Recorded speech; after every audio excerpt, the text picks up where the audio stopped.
जो 85वां सम्मेलन है वो पटना में आयोजित हुआ और इस पटना 2025 के संकल्प के साथ समापन हुआ।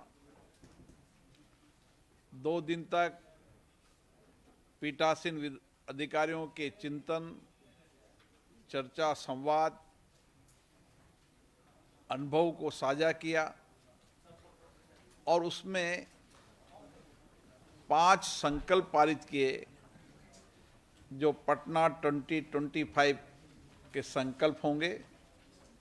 जिसको लेकर हम हमारी विधायी संस्थाओं को संवैधानिक मूल्यों के अनुरूप और सशक्त और जवाबदेही बनाने का प्रयास करेंगे। ये 5 संकल्प की कॉपी आपको मिल चुकी है। पहला संकल्प हमारा संविधान निर्माताओं के प्रति कृतज्ञता और उनके प्रति श्रद्धांजलि अर्पित। दूसरा संकल्प संविधान में नीति, मूल्यों और आदर्शों के अनुरूप सदन का संचालन करने का संकल्प। तीसरा संकल्प विधायी संस्थाओं में बाधा रहित एवं व्यवस्थित चर्चा एवं संवाद का संकल्प। चौथा संकल्प संविधान के 75 वर्ष पूर्ण होने पर देश भर में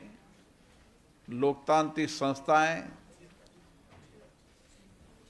समाज के अनेक स्टेक होल्डर, युवा, विद्यार्थियों के बीच में संविधान के मूल्यों और आदर्शों के प्रति गहरी प्रतिबद्धता के लिए कार्यक्रम आयोजित करना। 5वां संकल्प टेक्नोलॉजी और एआई के उपयोग से प्रभावी सेवाएं देकर सदन की विधायी संस्थाओं और माननीय जनप्रतिनिधियों की बेहतर संवाद चर्चा कर सके, उनके उपयोगी संवाद चर्चा हो। इसके लिए उनकी कैपेसिटी बिल्डिंग के लिए ये 5 संकल्प हमने लिए हैं और इस 5 संकल्पों को लेकर हम आगे बढ़ेंगे। मुझे आशा है भारत की विधायी संस्थाएं जो नई चुनौतियां हैं, उन चुनौतियों का भी हमने चर्चा की है और उन चुनौतियों के समाधान के लिए सभी विधायी संस्था के पीठासीन अधिकारी अपने अपने राज्यों के अंदर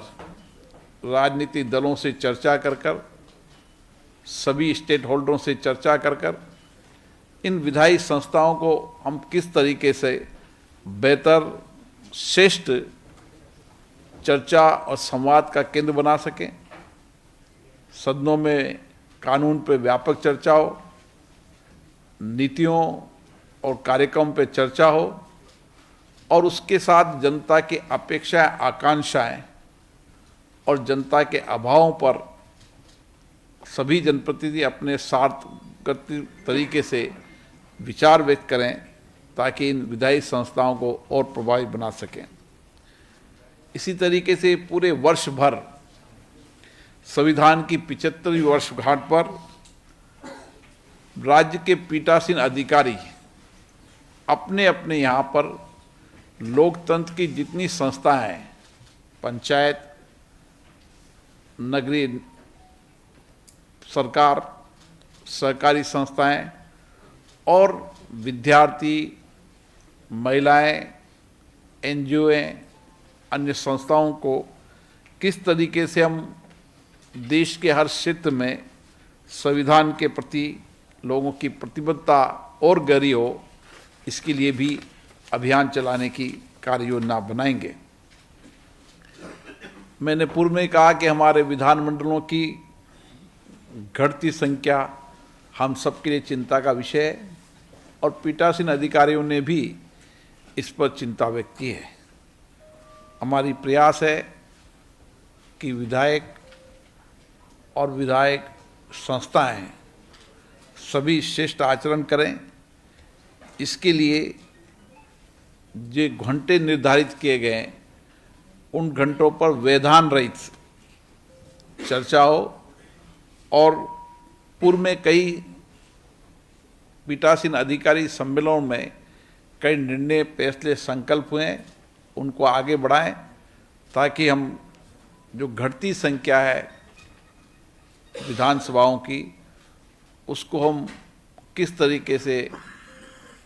उनकी संख्या बढ़ा सकते हैं और चर्चा संवाद को बेहतर कर सकते हैं। इसी तरीके से माननीय सदस्यों के क्षमता निर्माण की सहायता के लिए सभी राज्यों के अंदर एक उत्कृष्ट रिसर्च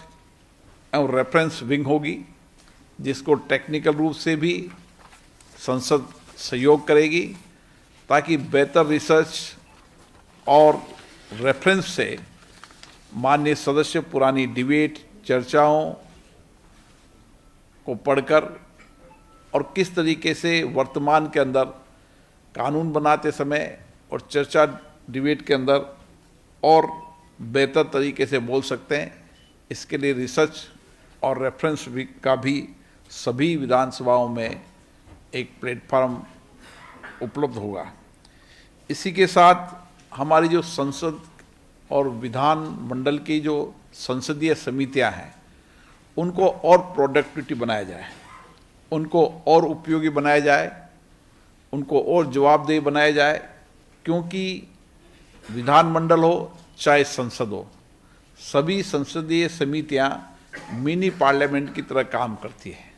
जिसमें अलग अलग विभागों की समितियां भी होती हैं। कुछ पब्लिक अकाउंट्स कमेटी और एस्टीमेट कमेटी सभी राज्यों के अंदर है और पिछली बार हमने पब्लिक अकाउंट कमेटी के 100 वर्ष होने पर सभी राज्यों के पब्लिक अकाउंट कमेटी के चेयरमैन, उनके सदस्यों का सम्मेलन बुलाया था। आने वाले समय में राज्यों की जो सभी संसदीय समितियां हैं उनका एक सम्मेलन बुलाएंगे ताकि वहां पर संसदीय समितियों के कार्यक्रम को हम उपयोगी बना सकें, संसदीय समिति के कार्यों को प्रोडक्टिविटी को से जवाबदेही बना सकें, क्योंकि संसदीय समितियां जहां पर शासन में पारदर्शिता लाती है वहाँ प्रशासन के अंदर ईमानदारी और पारदर्शिता लाने का काम भी करती है। इसलिए जितनी संसदीय समितियों का कार्यक्रम श्रेष्ठ होगा उतनी ही हम जनता की अपेक्षाएं, आकांक्षाएं पूरी कर पाएंगे। इसी के साथ हमने गुजरात केवड़िया के अंदर माननीय प्रधानमंत्री जी ने भी आग्रह किया था, one nation one legislative platform. इसके लिए हमारा कार्य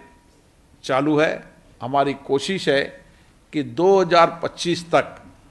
हम सभी लेजिस्लेटिव संस्थाओं को एक प्लेटफॉर्म पर ला सकें और इसके लिए सभी विधायी संस्थाओं को, राज्यों को संसद द्वारा तकनीकी और प्रौद्योगिकी के सहयोग किया जाएगा और उनकी जितनी भी डिबेट है उन डिबेटों को आर्टिफिशियल इंटेलिजेंसी का उपयोग करते हुए, जैसे भारत की संसद कर रही है, उसको उनकी मूल भाषा में और 2 भाषा में जो विधायी संस्था उचित समझेगी उसमें उसका डिबेट को डिजिटाइजेशन किया जाएगा ताकि एक प्लेटफॉर्म पर देश की विधायी संस्थाओं को देश की जनता देख सके और उससे विधायी संस्थाओं के परस्पर आपस में इस प्लेटफॉर्म पर होने से बजट और डिबेटों को संवाद करने में और उत्कृष्टता आएगी और बेहतरीन कर पाएंगे। इसी तरीके से जितनी भी देश की लोकतांत्रिक संस्थाएं हैं, चाहे पंचायत हो, चाहे नगरीय सरकारें हों या चुनी लोकतांत्रिक संस्थाएं, उन संस्थाओं के कार्यक्रम को कैसे बेहतर किया जाए। वहाँ पर विकास की योजनाएं बनती है, विकास में जनता की भागीदारी हो, जनता की सहभागिता हो और विकास की योजनाओं में जनभागीदारी के साथ जनप्रतिनिधियों के भी विचार ठीक से व्यक्त हो और उस कार्य योजना में उनकी भागीदारी ज़्यादा बेहतर हो और उन सदनों के अंदर भी अच्छी चर्चा संवाद हो। उनका सदन भी चर्चा संवाद के केंद्र के साथ समस्याएं, अभाव, विकास की योजनाओं में ठीक तरीके से कार्यक्रम कर सके, इसके लिए भी समय समय पर सभी राज्य की विधायी संस्थाएं, विधानसभा अपने अपने राज्य के अंदर लोकतांत्रिक संस्थाओं को शिक्षण और प्रशिक्षण का काम देगी। देश के अंदर भारत की संसद की प्राइड जो प्रशिक्षण संस्था है वो दुनिया की बेस्ट प्रशिक्षण संस्था है। अभी तक 100 देशों की संसदें और उनके अधिकारी इस प्राइड संस्था के माध्यम से प्रशिक्षण लेते हुए आए हैं। आने वाले समय के अंदर राज्य की विधानसभाओं के अंदर भी प्राइड और राज्य की विधानसभा मिलकर इस प्रशिक्षण संस्था को और बेहतर बनाएंगे। अभी राज्य के अंदर जब कभी नई विधानसभा बनती है, विधायकों का और वहाँ के अधिकारी कर्मचारियों का भी प्रशिक्षण का काम नियमित चलता है। आने वाले समय के अंदर प्राइड संस्था के माध्यम से हम प्रशिक्षण के काम को और बेहतर करने का काम करेंगे। साथियों, ये राज्य की विधायी संस्थाएं जिन अपेक्षाओं से बन रही थी, हमारी कोशिश है कि राज्य में विधायी संस्था हो, चाहे केंद्र में लोकसभा हो, राज्यसभा हो, ये जनता के अपेक्षाओं, आकांक्षाओं के अनुरूप कार्यक्रम करें। हमारे जितने भी माननीय चुने हुए जनप्रतिनिधि हैं, उनकी क्षमता निर्माण के अंदर ये विधायी संस्था उनको सहयोग करेगी। तो मुझे लगता है कि हम और अच्छी डिबेट, चर्चा, संवाद से देश के लोकतंत्र को सशक्त कर पाएंगे, मजबूत कर पाएंगे और जनता के प्रति जवाबदेह बनाएंगे। 2 दिन का ये अधिवेशन सार्थक चर्चा, संवाद के साथ खत्म हुआ है और जो राज्य की विधानसभाओं ने जो अपनी अपनी विधानसभाओं में इनोवेशन किए हैं उनको साझा किए। मुझे खुशी है कि बिहार विधानसभा ने भी नए इनोवेशन किए हैं, नेवा का भी उद्घाटन किया है, डिजिटल लाइब्रेरी की ओर बढ़ रहे हैं और ऐसे बहुत सारे कार्यक्रम किए हैं जिससे बिहार विधानसभा जो लोकतंत्र की जर्नी है, जो आध्यात्मिक धर्म संस्कृति की प्रेरणा है, इस धरती पर ज्ञान और की प्रेरणा मिलती है, आध्यात्मिक प्रेरणा मिलती है। ये भगवान महावीर की धरती है, बौद्ध की धरती है, इसलिए इस